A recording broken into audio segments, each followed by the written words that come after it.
Hello. I have a daughter who is a senior at Appleton East. What a great year to be a senior. I also have a son who's an 8th grader at Madison Middle School. Now, compared to last spring, the schools are doing a great job.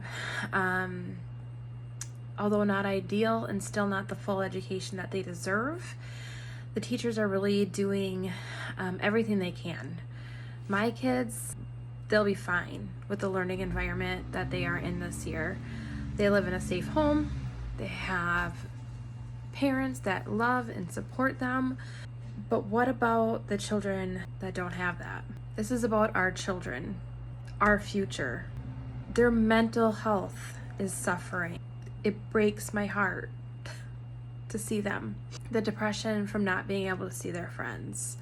Their physical health from not being up and active. They sit at a computer 8 hours a day and then turn around and they're on their cell phones for the rest of the night, chit-chatting with their friends, because that's the only socially acceptable way to socialize right now. I don't think I need to remind you, but sports were taken away from them too. Workouts were taken away from them too.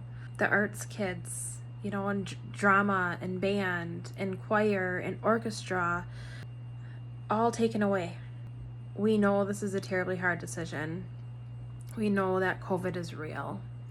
But we also know that you haven't even given our children the chance to try the hybrid model. We know that our children are suffering. We know that in-school learning is working for other districts around us. I am begging you, please find a way to make this work. It is mind-boggling that I am walking into my son's elementary school to pick him up from YMCA care, which I pay extra for, to have him taught by paraprofessionals and YMCA members, while his teacher is teaching in an empty classroom just a couple hundred feet down the hall. I just don't get why I have to walk into my son's elementary school every day and pick him up, but he can't come here to be in a regular classroom. It makes no sense. Hello, my name is Jennifer Wickland. I have 2 children that attend Appleton Public Montessori, 1 in 3rd and 1 in 6th grade. Although I don't tend to worry about them so much academically, because thanks to their Montessori lessons and values they learned in the past, they've applied them at home and work okay independently.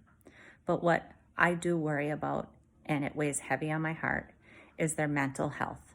I've noticed a lot of changes in both of my children, and frankly, it breaks my heart. My question to you is, what is the percentage of attendance currently right now virtually and participation?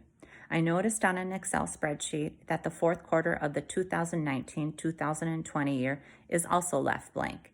Please advise. Thank you for your time. The weather's beautiful outside and we've got lots of space on fields. Why aren't we using the space and taking advantage of the weather to let the band kids be outside and practice their instruments with other kids and make music together? It's been 6 months with no band. Hello, Appleton citizens, concerned parents, teachers, educators, and so forth. I'm a concerned mom. I have 2 darling boys in 6th grade and 8th grade. One has an IEP. He attends in person, but his teacher is virtual. But I can't help but wonder if he wonders where his friends are and how much longer we're going to continue to sustain a model for a student with disabilities without peer models and without inclusive opportunities. And my other student is in 6th grade in a charter school, which is doing a phenomenal job given the parameters they've been given. But it's not like we could just decide if we didn't like it anymore to move or open enroll or make a different choice, because like I said, one is a student with disabilities who we can't just open enroll very easily, and the other is a student at a charter school who, if we were to leave, we would lose that spot. So Appleton, please, I'm begging you, please find an option for our kids to have options to return in person. I'm so concerned about their mental health, especially as we're heading into colder weather and winter weather. I'm so concerned, and I know I'm not alone. It's so hard and it's heartbreaking to watch my boys in isolation. Who is looking out for our children who don't have parents who are capable of advocating for them? Here is my daughter's prom dress. She was to be a 2020 graduate of Appleton East. As you can see, it still has the price tag on it. and will probably never be worn. She will never experience prom, and that is very sad for me as a mother and also sad for her as a student. Here is her cap and gown that she was supposed to wear to graduate, to walk across the stage, to celebrate all the achievements that she's made in high school.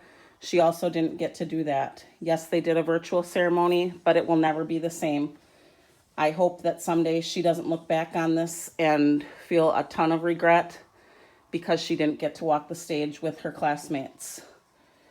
So please, Appleton School Board, please think about what you're doing to our children. They need to get back into some sort of normalcy, and they need to be able to do these milestones with their classmates, as I feel that the mental health of all of our students is going to really begin to suffer if this continues. I have 2 children that attend schools within Appleton Area School District. I have 2 questions for the district. 1, why are you ignoring the mental and emotional issues children are facing due to fully virtual learning? And 2, what are you doing with allocated CARES Act funds to safely get kids back into school to have face-to-face learning? Thank you. School board. I'd like to ask the school board why I can go to Walmart safely wearing a mask but not go to school wearing a mask, or how come Kimberly and Nina can go to school safely wearing a mask but we can't. Will I ever go back to Ferber? When is school going to be normal again? Appleton, let me back in school.